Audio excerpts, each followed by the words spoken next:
Welcome to SP news. ముందుగా headlines చూద్దాం.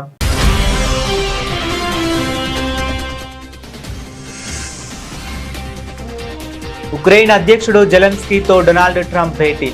Russia Ukraine యుద్ధం ముగింపుపై ఆసక్తికర వ్యాఖ్యలు.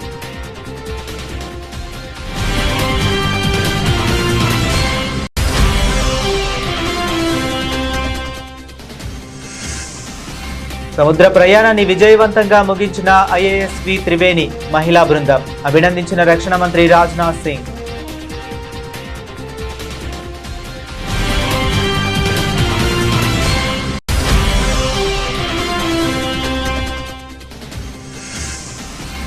రాజ్యసభను ఊపేసిన పేపర్ లీకేజీల గలాట. యూపీఏ హయాం లీకులను బయటపెట్టిన కేంద్ర మంత్రి జితేంద్ర సింగ్.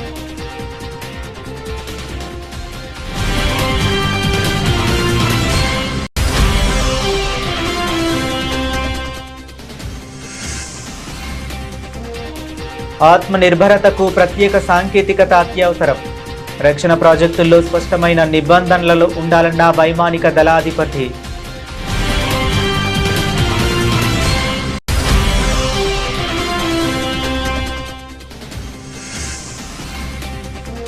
తమిళనాడులో పారిశ్రామిక వేగం. సీఎం జోసెఫ్ విజయ్ సమక్షంలో 5,000 కోట్ల విలువైన 4 కీలక ఒప్పందాలు.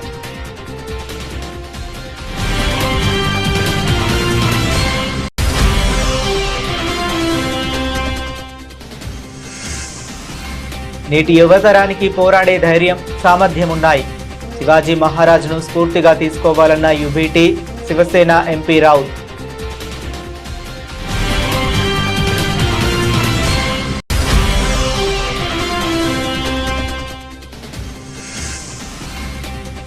మహిళల ఆత్మగౌరవాన్ని కాపాడేలా దేశవ్యాప్తంగా చైల్డ్ కేర్ మౌలిక వసతులు కల్పించాలి. రాజ్యసభలో ఎంపీ లక్ష్మణ్ విజ్ఞప్తి.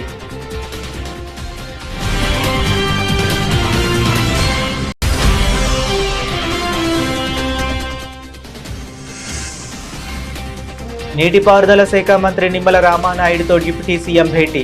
ప్రత్యామ్నాయ సాగు మార్గాలపై దృష్టి పెట్టాలని ఆదేశం.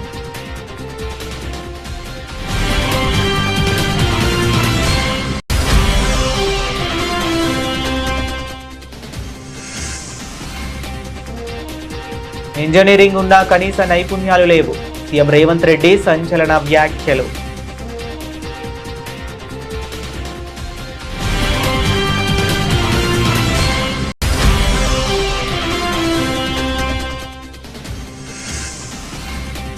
వైఎస్ జగన్ కి వస్తున్న ప్రజాదరణను చూసి ఓర్వలేకే ఆంక్షలు.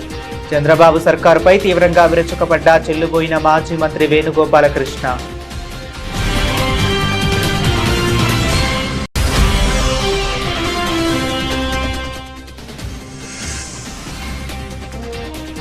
బగ్గుమంటున్న బంగారం ధరలు. జూన్ త్రైమాసికంలో 6% పడిపోయిన పసిడి డిమాండ్.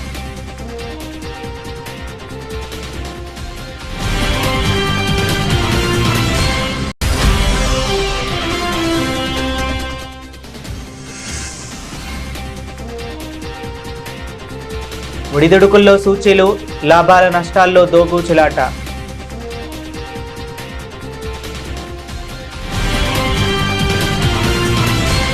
ప్రపంచవ్యాప్తంగా తీవ్ర ఉత్కంఠ రేపుతున్న రష్యా ఉక్రెయిన్ యుద్ధంపై అమెరికా మాజీ అధ్యక్షుడు డొనాల్డ్ ట్రంప్ మరొకసారి ఆసక్తికర వ్యాఖ్యలు చేశారు. ఉక్రెయిన్ అధ్యక్షుడు వ్లాదిమిర్ జెలెన్స్కీతో జరిగిన కీలక సమావేశానికి ముందు మీడియాతో మాట్లాడిన ట్రంప్ ఈ యుద్ధానికి జెలెన్స్కీ త్వరలోనే ముగింపు పలకాలని తాను కోరుకుంటున్నట్లు చెప్పారు. తనకు రష్యా అధ్యక్షుడు వ్లాదిమిర్ పుతిన్, ఉక్రెయిన్ అధ్యక్షుడు వ్లాదిమిర్ జెలెన్స్కీ ఇద్దరితోనూ చాలా మంచి సంబంధాలు ఉన్నాయని ట్రంప్ పేర్కొన్నారు. ఇరు దేశాల మధ్య సత్సంబంధాలు నెలకొల్పేందుకు, వివాదాన్ని పరిష్కరించేందుకు తాను సిద్ధంగా ఉన్నానని వ్యాఖ్యానించారు. యుద్ధం వల్ల జరుగుతున్న ప్రాణ, ఆస్తి నష్టాలకు అడ్డుకట్టపడాలంటే దౌత్యపరమైన చర్చలే మార్గమని, ఈ యుద్ధాన్ని ముగించే సామర్థ్యం తమకు ఉందంటూ ట్రంప్ ఆశాభావం వ్యక్తం చేశారు. It was good. Did you see a time scale? No, it was good. Look, he's out doing his thing. I'd like him to end the war. So it's very simple. I get along with both. I get along with President Putin. I get along with President Zelensky. Like I told him, I wanted to end the war, get the war ended. Thousands of people, 25,000 people died last month. That's standard. and it's not acceptable. So I said, just end the war. భారత రక్షణ రంగ చరిత్రలో మరొక స్వర్ణ అధ్యాయం లిఖించబడింది. త్రివిధ దళాలకు, army, navy, air force కు చెందిన మహిళా అధికారులతో కూడిన ఆల్ ఉమెన్ IASV త్రివేణి నౌక ద్వారా చేపట్టిన సాహసోపేత సముద్ర యాత్రను అత్యంత విజయవంతంగా పూర్తి చేసింది. ఈ సందర్భంగా ఆ నారీ మణులతో కేంద్ర రక్షణ శాఖ మంత్రి రాజ్నాథ్ సింగ్ ప్రత్యేకంగా భేటీ అయ్యి అభినందనలు తెలిపారు. ఈ సందర్భంగా రక్షణ మంత్రి రాజ్నాథ్ సింగ్ మాట్లాడుతూ భారత మహిళా శక్తికి, వారి అపూర్వమైన ధైర్య సాహసాలకు ఈ విజయం నిదర్శనమని కొనియాడారు. और आज आप सबसे मिलने के बाद और आपका जो अनुभव रहा है उसको सुनने के बाद प्रसन्नता तो हुई ही है. मैं कह सकता हूं कि जैसे कि इस आयु में भी मेरी हौसला अफजाई हुई है कि इंसान के पास यदि फर्म कन्विक्शन है तो अपनी जिंदगी में किसी भी लक्ष्य को हासिल कर सकता है, उसे पूरा कर सकता है. और ये याद है कि मैंने स्वयं ही IASV त्रिवेणी की इस यात्रा का झंडी दिखाकर शुभारंभ किया था. और सच्चाई ये है कि उस दिन मेरे अंदर एक सेंस ऑफ प्राइड, गौरव की अनुभूति हो रही थी, लेकिन साथ ही साथ चिंता भी इस बात की थी कि इतने कठिन अभियान में आप सब हमारी बेटियां जा रही हैं, तो उसको लेकर चिंता थी. लेकिन मैं ईश्वर से मैंने प्रार्थना किया था कि ये सफल होकर पूरी कामयाबी के साथ अपने वापस लौटें. और आप सब वापिस आई हैं और आज आपको अपने सामने पूरी तरह से सुरक्षित मुस्कुराते हुए बुलंद हौसले के साथ जब मैं देख रहा हूं तो मुझे बहुत ही सुखद अनुभूति हो रही है, बहुत ही सुखद अनुभूति होती है. और मैं सच बताऊं, जैसे पिता को अपनी बेटी की कामयाबी पर प्रसन्नता होती है, वैसे ही मुझे भी प्रसन्नता हो रही है. आप लोगों की एक्सपेडिशन को जिस दिन मैंने फ्लैग ऑफ किया था उस दिन मैंने कहा था कि आप केवल समुद्र की यात्रा पर नहीं आ रहे हैं, बल्कि भारत के बढ़ते आत्मविश्वास की यात्रा पर आप सबका यहाँ से प्रस्थान हो रहा है. मुझे बहुत अच्छे से पता है कि इस यात्रा में कितने चैलेंजेस आप लोगों के सामने आए होंगे और साथ ही साथ भावनाओं का चढ़ाव और उतार किस प्रकार का रहा होगा, इसकी सहज ही कल्पना की जा सकती है. और केप ऑफ गुड होप से के निकट जब प्रचंड लहरों ने आपको घेरा तो उसके बारे में भी एक आध बार मुझे जानकारी यहाँ पर दी गई थी. स्वाभाविक है थोड़ी बहुत चिंता भी उस दिन हुई, लेकिन साथ ही साथ मैं पूरी तरह से कॉन्फिडेंट भी था कि आप सब इसमें कामयाबी हासिल करेंगे. और जब ये सूचना प्राप्त हुई कि आप सब लोग सुरक्षित वापस आ गए हैं, तब जाकर मुझे बेहद खुशी हुई थी. और फिर जब घटना घटी, जब आपको इमरजेंसी रिपेयर के कारण आपको अपना रूट भी डाइवर्ट करना पड़ा, इसकी भी जानकारी मुझे मिली थी. तो मैं स्वाभाविक रूप से मैं कल्पना कर सकता हूँ उस क्षण आपके सामने हिम्मत को बनाए रखना ये कितनी बड़ी चुनौती रही होगी. लेकिन आपने जो आत्मविश्वास और कैपेबिलिटी दिखाई है, यदि उसके लिए कोई एक शब्द का प्रयोग करना हो तो मैं कह सकता हूँ कि वो अपने में इनक्रेडिबल है. और मैं आज खुले मन से पूरे राष्ट्र की ओर से పార్లమెంట్ ఎగువ సభ అయిన రాజ్యసభలో పేపర్ లీకేజీల అంశం తీవ్ర కలకలం రేపింది. ప్రతిపక్ష సభ్యుల తీవ్ర నినాదాలు, నిరసనల హోరు నడుమ కేంద్ర సహాయ మంత్రి డాక్టర్ జితేంద్ర సింగ్ సభలో సుదీర్ఘంగా మాట్లాడారు. యూపీఏ హయాంలో జరిగిన వివిధ నియామక పరీక్షల పేపర్ లీకేజీల జాబితాను సభ దృష్టికి తెచ్చిన ఆయన ఇటీవలే పంజాబ్లో చోటు చేసుకున్న 2026 ఫార్మసీ ఆఫీసర్ రిక్రూట్మెంట్ పరీక్ష లీకేజీ సంఘటనను కూడా ప్రధానంగా ప్రస్తావించారు. Paper leak is an issue and a malaise which has confronted this nation and has been reported from different parts of the country, regardless of whichever the party in power, regardless of whichever the state or the union territory. The list is very long, but if you go through, you will understand how assorted it is, hardly leaving any state or any party untouched. Some of the infamous paper leaks extensively reported in the media and talked about include the 2009 Railway Recruitment Board, 2011 All India Engineering Entrance Examination, 2012 AIIMS Delhi Entrance Leak, 2013 Maharashtra Higher Secondary Certificate leak, 2010 B.Ed entrance examination, 2014. Yes, I am coming to that. I am coming to that. Yes. Coming to. I am come up to 26. I am going to come up to 26. Let the minister speak, please. I said I will come up to 2026. UP 2010 B.Ed entrance examination, UP 2014 combined pre-medical examination, UP 2015 Uttar Pradesh Provincial Service leak, Tamil Nadu 2012 Tamil Nadu Public Service, West Bengal 2009 joint entrance exam, Rajasthan 2018 Police Constable recruitment scam, 2019 Rajasthan Librarian Grade 3 scam, 2020 Rajasthan Junior Engineer, 2021 Eligibility Examination, 2021 SI Recruitment Exam, 2022 RPSC School Lecturer, 2022 Police Constable, 2022 Senior Teacher Grade 2 Examination, same year RPSC Public Service Commission, 2023 Rajasthan REET exam, 2019 Odisha Teachers Eligibility Test, 2023 Odisha Staff Selection Examination, 2016 Karnataka UC,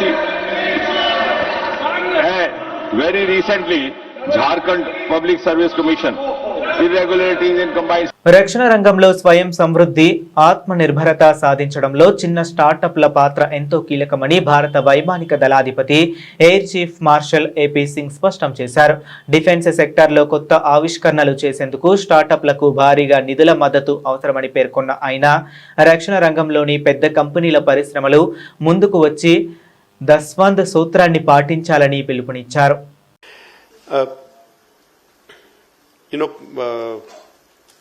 We have been talking about the funding part.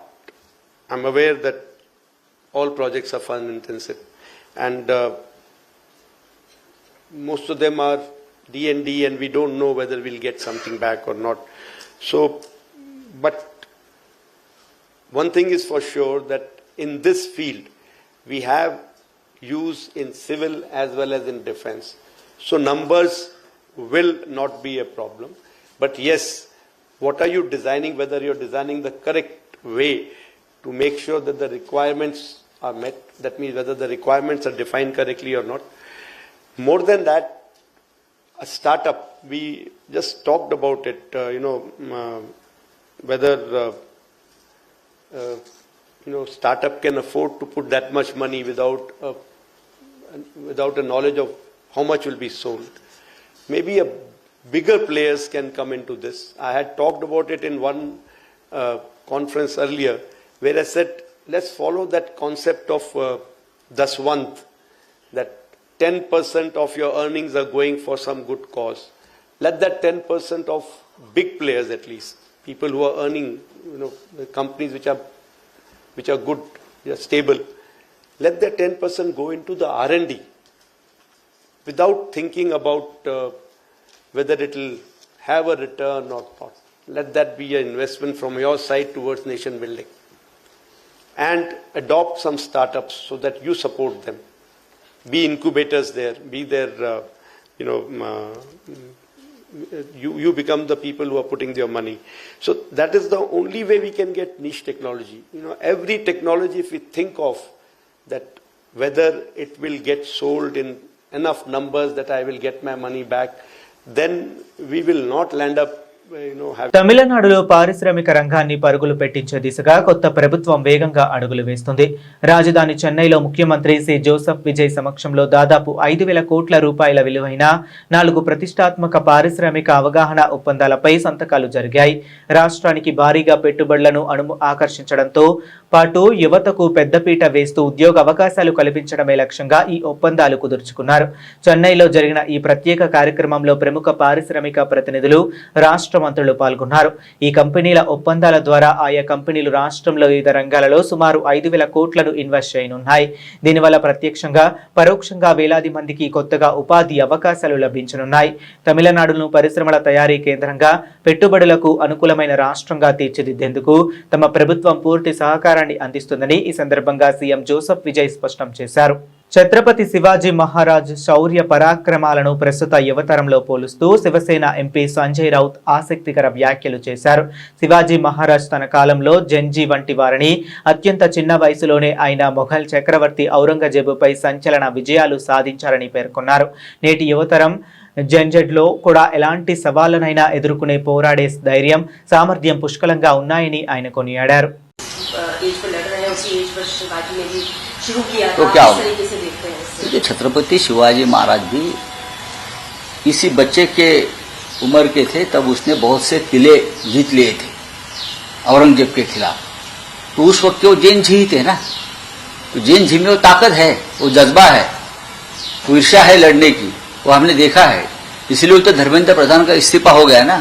రాజ్యసభలో Bhajapa MP, BJP OBC Morcha జాతీయ అధ్యక్షుడు doctor K Laxman మహిళలు, పసిపిల్లల సంక్షేమంపై అత్యంత ప్రాధాన్యత కలిగిన ఒక కీలక అంశాన్ని లేవనెత్తారు. పాలిచ్చే తల్లులకు, పసికందులకు రక్షణ కల్పించడంతో పాటు దేశవ్యాప్తంగా శిశు సంరక్షణ మౌలిక వస్తువులను బలోపేతం చేసేందుకు సమగ్రమైన కేంద్ర చట్టాన్ని తీసుకురావాలని ఆయన కేంద్ర ప్రభుత్వాన్ని డిమాండ్ చేశారు. हमारे सभी सदस्यों से मैं अनुरोध करता हूं इसका समर्थन करें और एक एक्ट लाया जाए सरकार के माध्यम से. विषय है ये need for a comprehensive central law for protection of breast feeding mother's, infants and public child care infrastructure.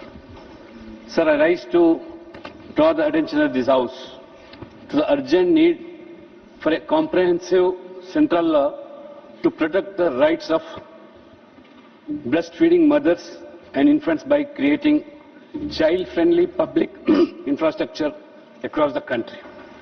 While India has several welfare schemes for women and child, and labor also providing crèche facilities at workplaces, there is still no central law or legislation guaranteeing a mother's right to breastfeed with dignity and privacy in public places. There is also no law mandating feeding rooms, baby changing stations, child care rooms or human milk banks in public institutions. Sir, this issue has already received judicial recognition, following which the Ministry of Women and Child Welfare also advised all the states and union territories to see that the privacy of the women are protected in all public places. The matter is now under the jurisdiction of Supreme Court. The Union government has informed the court that Mission Shakti program incorporates child care support through Anganwadis cum creches. Ministries have advised to establish feeding and changing rooms at airports, have created such facilities. And 2024 advisory has called for gender-friendly public spaces with feeding rooms, rest rooms and crèche facilities. These developments clearly show that this is now a matter of national public policy. However, the existing legal framework remains fragmented and does not create enforceable rights for mothers traveling through railway stations, airports, metro stations, bus terminals, courts places, and even universities, government offices, parks and other public places. Therefore, I request and appeal the government to consider enacting a comprehensive act providing for mandatory feeding and childcare facilities in all public places, district level human milk banks, national standards, proper maintenance and effective. धन्यवाद doctor के రాష్ట్రంలో ఎదురవుతున్న సాగునీటి సంక్షోభం మరియు super El Niño పరిస్థితులపై ఆంధ్రప్రదేశ్ ఉప ముఖ్యమంత్రి పవన్ కళ్యాణ్, నీటిపారుదల శాఖ మంత్రి నిమ్మల రామానాయుడు కీలక సమావేశం నిర్వహించారు. ఈ సందర్భంగా ప్రతికూల వాతావరణ పరిస్థితులు, సాగునీటి కొరతపై రైతుల్లో విస్తృతంగా అవగాహన కల్పించాలని డిప్యూటీ సీఎం పవన్ కళ్యాణ్ అధికారులకు, మంత్రికి సూచించారు. రైతులతో నేరుగా క్షేత్రస్థాయి సమావేశాలు నిర్వహించి ప్రస్తుత పరిస్థితులను స్పష్టంగా వివరించాలని పవన్ కళ్యాణ్ పేర్కొన్నారు. సాగునీటి సంక్షోభాన్ని అధిగమించేందుకు ప్రతి ప్రత్యామ్నాయ పంటలు మరియు నీటి నిర్వహణ మార్గాలపై తక్షణమే దృష్టి సారించాలని స్పష్టం చేశారు. ఇదే సమయంలో ఏలేరు రిజర్వాయర్ నుంచి కాకినాడ జిల్లా సాగునీటి అవసరాల కోసం 1000 క్యూసెక్కుల నీటిని విడుదల చేసేందుకు డిప్యూటీ సీఎం పవన్ కళ్యాణ్ కు మంత్రి నిమ్మల రామానాయుడు ప్రత్యేకంగా కృతజ్ఞతలు తెలిపారు. అనంతరం రాష్ట్ర వ్యాప్తంగా సూపర్ ఎల్నినో వల్ల పడే ప్రభావం, ప్రాజెక్టుల్లో నీటి లభ్యతపై ఇరువురు నాయకులు సుదీర్ఘంగా చర్చించారు. రాష్ట్రంలోని ఇంజనీరింగ్ విద్యార్థుల నైపుణ్యాలపై సీఎం రేవంత్ రెడ్డి కీలక వ్యాఖ్యలు చేశారు. తెలంగాణలో ఏఐ దాదాపు 1,10,000 మంది విద్యార్థులు ఇంజనీరింగ్ పట్టాలు పొందుతున్నప్పటికీ ఉద్యోగాలకు అవసరమైన కనీస నైపుణ్యాలు వారిలో ఉండడం లేదని ఆయన ఆందోళన వ్యక్తం చేశారు. కొందరికి కనీసం జాబ్ అప్లికేషన్ కూడా నింపడం రాకపోవడం శోచనీయమని పేర్కొన్న సీఎం త్వరలోనే విద్యా వ్యవస్థలో సమూల మార్పులు తీసుకువచ్చి ఉపాధి అవకాశాలను పెంచుతామని హామీ ఇచ్చారు. ఇదే సందర్భంలో రాజకీయ, సామాజిక మేధావుల గురించి మాట్లాడిన ముఖ్యమంత్రి రేవంత్ రెడ్డి ఆసక్తికర వ్యాఖ్యలు చేశారు. తెలంగాణ గడ్డపై దివంగత నాయకులు ఎస్ జైపాల్ రెడ్డి మరియు కె కేశవరావు మాత్రమే అసలైన మేధావులని కొనియాడారు. వారి పూర్తి స్థాయి ఆలోచన దృక్పథంతో పోలిస్తే మిగతా వారి స్థాయి ఎంతో తక్కువని సీఎం స్పష్టం చేశారు. విద్యతో పాటు విజ్ఞానం, విశాలమైన దృక్పథం పెంపొందించుకోవాల్సిన అవసరం నేటి తరానికి ఉందన్నారు. ఈరోజు కొంతమంది అంటున్నారు, నిన్న కొందరు మాట్లాడుతూ ఉంటే తెలంగాణలో విద్యాశాఖకు పూర్తి స్థాయిలో మంత్రి లేడు, అర్జెంటుగా రేవంత్ రెడ్డి గారు పూర్తి స్థాయి మంత్రిని విద్యాశాఖకు నియమించాలని. నేను మిమ్మల్ని అడుగుతున్నా, పర్ఫామ్ చేసినందుకు నేను విద్యాశాఖ నుంచి తొలగాల, లేకపోతే నర్సరీ, ఎల్కేజీ, యూకేజీ ఇంట్రడ్యూస్ చేసి నర్సరీ నుంచి 12th క్లాస్ వరకు బ్రేక్ఫాస్ట్ ఇచ్చినందుకు నేను తొలగాలనా? లేదంటే 14 సంవత్సరాలు మీ ప్రమోషన్స్, మీ ట్రాన్స్ఫర్స్ లేకపోతే 23,000 మందికి ప్రమోషన్లు ఇచ్చి 30,000 పైగా టీచర్లను ట్రాన్స్ఫర్స్ చేసినందుకు విద్యాశాఖ మంత్రిగా నేను తొలగాలనా? సంవత్సరానికి 1,10,000 మంది ఇంజనీరింగ్ గ్రాడ్యుయేట్ సర్టిఫికేట్ తీసుకొని వస్తారు. మీరు ఆ పిల్లలకు అప్లికేషన్ ఇచ్చి వాని ఉద్యోగం కోసం అప్లికేషన్ ఫిలప్ చేయమని నేను కాదు, మీరు టీచర్లకు మీకే చెప్తున్నారు. మీరు వాళ్ళని పిలిచి ఇంజనీరింగ్ సర్టిఫికేట్ తీసుకొని వచ్చి మీరు చదువు చెప్తున్న ఊరిలో ఉన్న పిల్లలు పిలిపించి ప్లెయిన్ పేపర్ ఇచ్చి ఒక జాబ్ కోసం అప్లికేషన్ ఫిలప్ చేయమని. ఇది క్రిమినల్ వేస్ట్. వాడు ఇంజనీరింగ్ చదువుకున్న చిన్న జాబ్ కోడు, స్కిల్స్ నేర్చుకోడు. తల్లిదండ్రులు మా పిల్లోడు ఇంజనీరింగ్ అయింది ఉద్యోగం అంటారు, నా దగ్గరకు వస్తుంటారు కాన్స్టిట్యున్సీ నుంచో బంధువులు, మావాడు ఇంజనీరింగ్ చదివింది, పెద్ద చదువు చదివింది సార్ అంటారు. పేరెంట్స్కి తెలియదు కదా. వైఎస్ఆర్సీపీ అధినేత వైఎస్ జగన్మోహన్ రెడ్డి శ్రీకాకుళం పర్యటనపై ప్రభుత్వం ఆంక్షలు విధించడంపై మాజీ మంత్రి, తూర్పు గోదావరి జిల్లా వైఎస్ఆర్సీపీ అధ్యక్షులు చెల్లుబోయిన వేణుగోపాలకృష్ణ తీవ్ర స్థాయిలో విరుచుకుపడ్డారు. మనం ప్రజాస్వామ్యంలో ఉన్నామా లేక నియంతృత్వ పాలనలో ఉన్నామా అంటూ ప్రభుత్వాన్ని నిలదీశారు. వైఎస్ జగన్ గారి పర్యటనలకు ప్రజలు భారీ ఎత్తున తరలివస్తూ తమ సమస్యలను చెప్పుకుంటున్నారని చెల్లుబోయిన తెలిపారు. ఈ ప్రజాదరణను చూసి ఓర్వలేకే ప్రభుత్వం ఓర్వలేనితనంతో ఇలాంటి ప్రజాస్వామ్య విరుద్ధ ఆంక్షలకు దిగుతుందని మండిపడ్డారు. మనం ప్రజాస్వామ్య దేశంలో పాలన కోసం ప్రతి 5 సంవత్సరాలకి ప్రభుత్వాలను ఎన్నుకుంటూ ఉంటాం.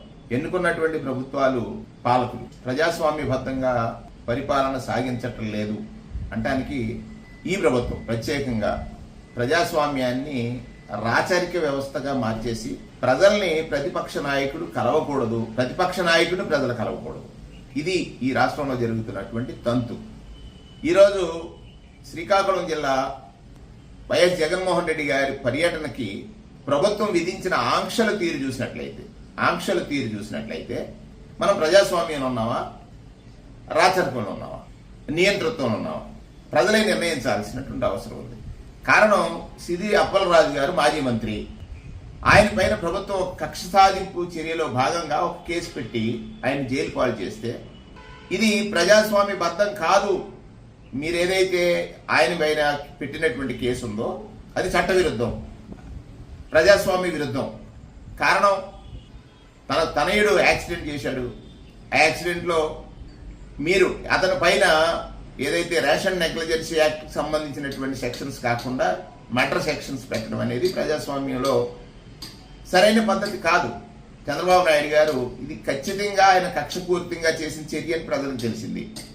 వారిని పరామర్శించడానికి జగన్మోహన్ రెడ్డి గారు వెళ్తుంటే కేవలం 8 వెహికల్లోనే వెళ్ళాలి, ప్రజలు ఎవరు కలవకూడదు, బ్యారికేడ్ పెట్టి అడ్డుకట్ట వేయటం, ఇవన్నీ గమనించినట్లయితే ఒక ప్రజలు ఎవరైతే ఉన్నారో పాలనలో సాంప్రదాయ విరుద్ధంగా నడిచినటువంటి వ్యక్తి ఎవరంటే చంద్రబాబు నాయుడు గారని ప్రజలు గుర్తించరనేటువంటి ఆలోచన ఆయన చేస్తున్నారా అనేటువంటిది ఒకటి కనపడుతూ ఉంది. ఆ రోజున అంగళ్ళలో కానీ పీలేరులో కానీ ఆ రోజు చంద్రబాబు నాయుడు గారు అంగళ్ళలో పీలేరులో పోలీసుల మీద దాడి చేయించారు. ఈ 2 సంవత్సరాల కాలంలో మీరు కదా ఆ సాంప్రదాయాన్ని చేసింది. ఆ రోజు మీరు ఎంత గగ్గోలు పెట్టారు, చేయించింది మీరు, ఆనాటి పాలకుడి పైన నింద వేశారు. ఇవాళ 2 సంవత్సరాల కాలంలో చాలా ప్రశాంతంగా వైఎస్ఆర్ కాంగ్రెస్ పార్టీ ఎవరు కూడా రెచ్చగొట్టేటట్టు కాదు. మీరు హింసించినా కూడా భరించి చెప్పడానికి వచ్చిన వారిపై కేసులు పెట్టినా కూడా ఎక్కడా చట్టాన్ని వ్యతిరేకించకుండా చట్టబద్ధంగా చట్టాన్ని గౌరవిస్తూ ఈనాడు భారతదేశంలో నిరంతరం మారుతున్న బంగారం ధరలు రికార్డు స్థాయి పెరుగుదల పసిడి ప్రియులను తీవ్ర నిరాశకు గురిచేస్తున్నాయి. ఆకాశాన్ని అంటుతున్న ధరల కారణంగా వినియోగదారులు ఆభరణాలు కొనుగోలను తాత్కాలికంగా వాయిదా వేసుకుంటున్నారు. దీంతో ఈ ఏడాది జూన్ త్రైమాసికంలో దేశంలో బంగారం డిమాండ్ 6% మేర క్షీణించి 131 టన్నులకు పరిమితమైందని వరల్డ్ గోల్డ్ కౌన్సిల్ తన గోల్డ్ డిమాండ్ ట్రెండ్స్ నివేదికలో స్పష్టం చేసింది. ధరలో తీవ్ర వ్యత్యాసాలు తీవ్రమైన అస్థిరత కొనుగోలుదారులను వెనక్కు తగ్గేలా చేస్తున్నాయని ఈ నివేదిక వెల్లడించింది. ముఖ్యంగా ఆభరణాల విక్రయాలపై ఈ ప్రభావం స్పష్టంగా కనిపిస్తుంది. పసిడి ధరలు నిలకడగా లేకపోవటమే కాకుండా కొత్త రికార్డులను తాకుతుండటంతో వినియోగదారులు కొనుగోలు నిర్ణయాలను వాయిదా వేస్తున్నట్లు WGC స్పష్టం చేసింది. బుధవారం భారీ లాభాలు ఆర్జించిన దేశీయ సూచీలు గురువారం లాభ నష్టాలతో దోబూచులాడుతున్నాయి. గరిష్టాల వద్ద మదుపర్ల లాభాల స్వీకరణకు దిగడంతో సూచీలు ఒడిదుడుకులు ఎదుర్కొంటున్నాయి. మరోవైపు బ్యాంకింగ్ సెక్టర్ అమ్మకాల ఒత్తిడిలో ఉండడం కూడా సూచీలను వెనక్కు లాగుతుంది. డాలర్తో పోల్చుకుంటే రూపాయి మారకం విలువ బలపడింది. ఈ నేపథ్యంలో సెన్సెక్స్, నిఫ్టీ స్వల్ప లాభాల్లో కదలాడుతున్నాయి. గత సెషన్ ముగింపు 77,654తో పోల్చుకుంటే గురువారం ఉదయం ఫ్లాట్ గా మొదలైన సెన్సెక్స్ ఆ తర్వాత నష్టాల్లోకి జారుకుంది. కాసేపటికే లాభాల్లోకి వచ్చింది. ఉదయం 9:40 సమయంలో సెన్సెక్స్ 31 పాయింట్ల లాభంతో 77,686 వద్ద కొనసాగుతుంది. మరోవైపు నిఫ్టీ కూడా సెన్సెక్స్ బాటలోనే కదలాడుతుంది. ప్రస్తుతం 20 పాయింట్ల లాభంతో 24,270 వద్ద ఉంది. బులెటిన్ ముగించే ముందు మరొకసారి హెడ్లైన్స్ చూద్దాం.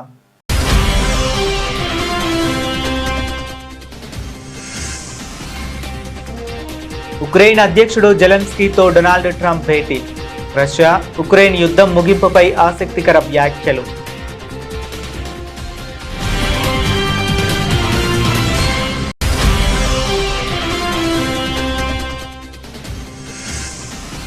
సముద్ర ప్రయాణాన్ని విజయవంతంగా ముగించిన IASV త్రివేణి మహిళా బృందం అభినందించిన రక్షణ మంత్రి రాజ్నాథ్ సింగ్.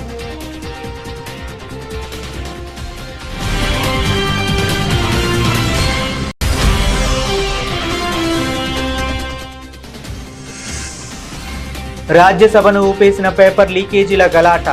యూపీఏ హయాం లీకులను బయటపెట్టిన కేంద్ర మంత్రి జితేంద్ర సింగ్.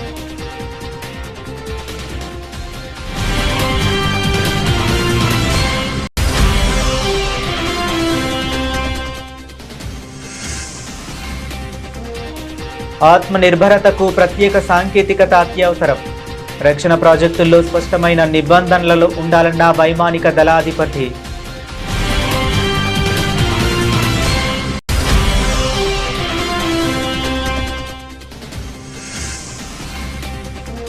తమిళనాడులో పారిశ్రామిక వేగం.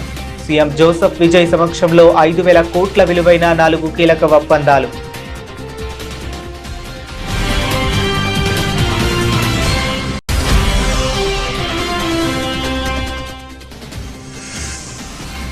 నేటి యువతరానికి పోరాడే ధైర్యం, సామర్థ్యం ఉన్నాయి. శివాజీ మహారాజ్ను స్ఫూర్తిగా తీసుకోవాలన్న యుబిటి శివసేన ఎంపీ రావుత్.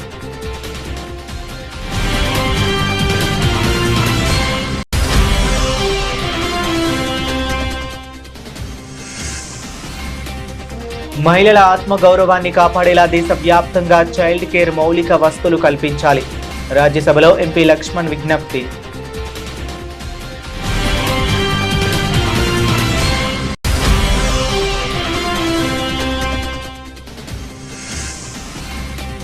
నీటిపారుదల శాఖ మంత్రి నిమ్మల రామానాయుడుతో డిప్యూటీ సీఎం భేటీ.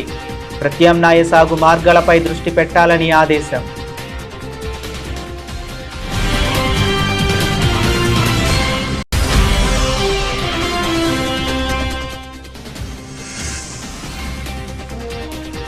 ఇంజనీరింగ్ ఉన్న కనీస నైపుణ్యాలు లేవు. సీఎం రేవంత్ రెడ్డి సంచలన వ్యాఖ్యలు.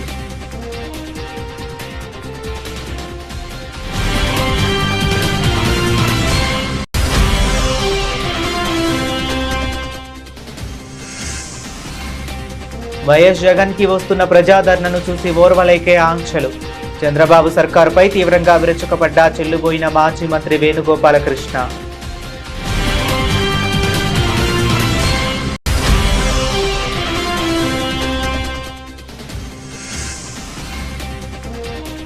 బగ్గుమంటున్న బంగారం ధరలు. జూన్ త్రైమాసికంలో 6% పడిపోయిన పసిడి డిమాండ్.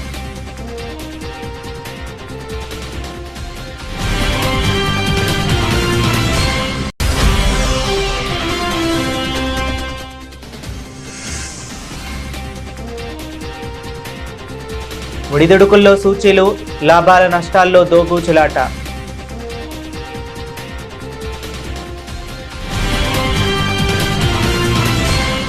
ఇవి ఇప్పటి వరకు ఉన్న అప్డేట్స్. మరిన్ని అప్డేట్స్ కోసం కీప్ వాచింగ్.